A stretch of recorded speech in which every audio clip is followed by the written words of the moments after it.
అడుగుతున్నాం అంటే వామపక్షాలకి నేను బాకీ ఉన్నానంటారా ఏంటి? మీరు అర్థం చేసుకోవాల్సింది వామపక్షాల కంటే కూడా నేను ముందు భారతీయ జనతా పార్టీ కోసం నేను పనిచేసాను, మర్చిపోకండి దయచేసి. ఒక్క నిమిషం పవన్ కళ్యాణ్ గారు సిఏ మీద ఒక 2 నిమిషాలు వివరణ ఇస్తాం.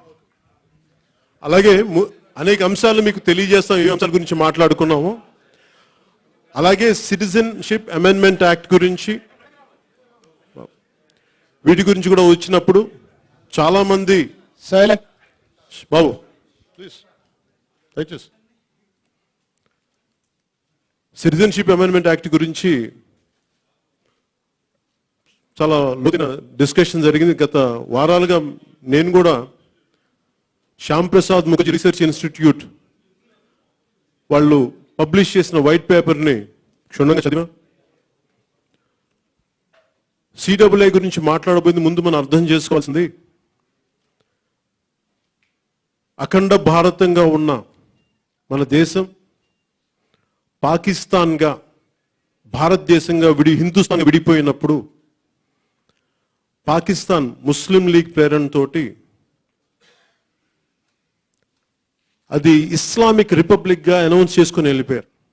కానీ భారతదేశం దీని హిందూ రిపబ్లిక్ అని చెప్పాలి, అందరూ బాగుండాలని చెప్పి.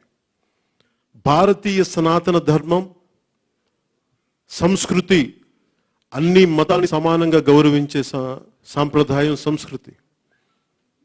ఆ రోజున నెహ్రూ లియాఖత్ ప్యాక్ట్ ఒప్పందం ప్రకారం మీ దేశంలో ఉన్న మైనారిటీలని మీరు బాగా చూసుకోవాలి, అలాగే భారతదేశంలో ఉన్న మైనారిటీని మీరు బాగా చూసుకోవాలని చెప్పి ఒప్పందం జరిగింది.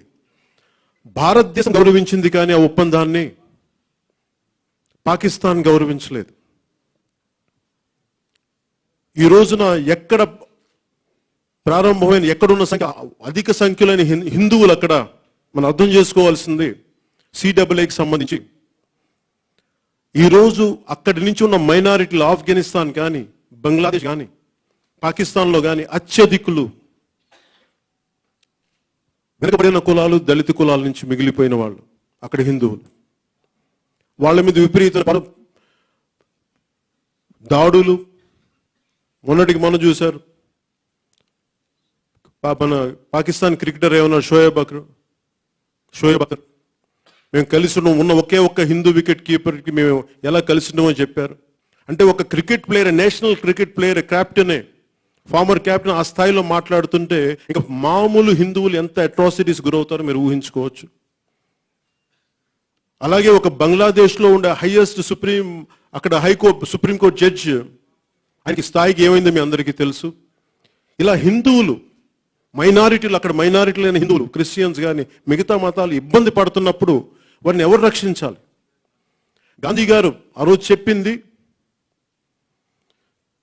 అక్కడున్న ఎవరైనా సరే, మరి హిందువులు కానీ, సిక్కులు కానీ, మిగతా ఎవరైనా సరే భారతదేశం వాళ్ళు రక్షించాలి.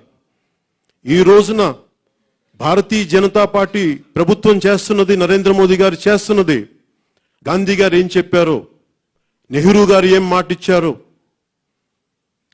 వామపక్ష నాయకులు ఏం మాట్లాడారో ఆ రోజున గత కొన్ని సంవత్సరాలు మీకు శ్యామ్ ప్రసాద్ ముఖర్జీ రీసెర్చ్ ఇన్స్టిట్యూట్ చేసిన ఆ రిపోర్ట్ చదివితే మీకు చాలా క్షుణ్ణంగా తెలుస్తుంది. పాకిస్తాన్ మొదటి లా మినిస్టర్ దళితులు 2 సంవత్సరాల తర్వాత ఆయన తిరిగి కాందీసుకుడిగా వచ్చేయాల్సింది మనకి తిరిగి భారతదేశానికి. ఆయన తలడిల్లిపోయాడు. ఆయన కళ్ళ ముందే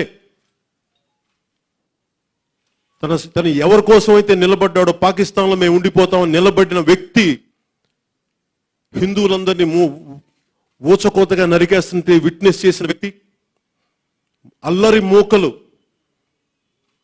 మనుషుల్ని నరికేసి, మగవాళ్ళని నరికేసి, ఆ అల్లరి మూకలు ఆడబిడ్డల్ని పంచుకుంటున్న విధానం ఆయన చూసి కలత చెంది బయటకు వచ్చేసి ఆయన రాసిన రిపోర్టు భారతదేశం తిరిగి వచ్చేసారు. ఆయన ఈ రోజున భారతీయ జనతా పార్టీ ప్రభుత్వం చేస్తుంది, నరేంద్ర మోదీ గారు చేస్తుంది, అత్యాచారాలకు గురవుతున్న మైనారిటీలకి సంరక్షణ కల్పించడానికి. మరి మైనారిటీలను రక్షించకపోతే ఇంకెవరు రక్షిస్తారు? సిడబ్ల్యూఏ యాక్ట్లో అపోహలు ఏమంటే సిఏఏ సిటిజన్షిప్ అమెండ్మెంట్ యాక్ట్ వస్తే అపోహ ఏం చెప్తున్నారు ప్రతి ఒక్కరు అంటే, ఇక్కడ ఉన్న ముస్లింలకి సిటిజన్షిప్ తీసేస్తారని చెప్పి ఒక అపోహ చాలా బలంగా క్రియేట్ చేస్తున్నారు. అమిత్ షా గారు కానీ ప్రధానమంత్రి గారిని పదే పదే చెప్తాను, దీనికి సంబంధం లేదు. పాకిస్తాన్, బంగ్లాదేశ్, ఆఫ్ఘనిస్తాన్ నుంచి వచ్చే నాన్ ముస్లిమ్స్ అందరికీ మేము రక్షణ కల్పిస్తాం, పౌరసత్వం ఇస్తాం. అంతే తప్ప అక్కడి నుంచి వేరే వాళ్ళు ఎందుకు వస్తారు ఇక్కడికి? అక్కడ వాళ్ళు ఎందుకు వివక్షకు గురవుతారు? వివక్షకు గురవుతుంది అక్కడ మైనారిటీలు. భారతదేశంలో ఇక్కడ ఎవరు గురవుతారు? మైనారిటీలు. భారతదేశం చాలా బలమైన, దానికి లౌకికం, సెక్యులర్ పేరు పెట్టక్కర్లేదు. భారతదేశం సెక్యులర్ విధానం, హిందూ విధానం, ఎంత బలమైన విధానం కాబట్టి అందరూ అన్ని మతాలు, అన్ని సాంప్రదాయాలు, అన్ని విశ్వాసాలు గౌరవించేదే కాబట్టి ఇంత బలంగా నిలబడింది దేశం. ఒకవైపు వాళ్ళు ఒప్పందం పాటించకుండా చేస్తే రక్షించాల్సిన బాధ్యత భారతదేశ ప్రభుత్వం మీద ఉంది. దాని దిశగా అడుగులేస్తున్నారు. అంతేగాని అక్కడ మైనారిటీలను రక్షించడానికి తప్ప ఇక్కడున్న ముస్లింలకి పౌరసత్వం తీసేయడానికి కాదనేది మేము చాలా బలంగా తెలియజేస్తున్నాం. ఇది చాలా మంది అపోహలు క్రియేట్ చేస్తున్నాం. ఇది మీకు తెలియజేసుకుంది.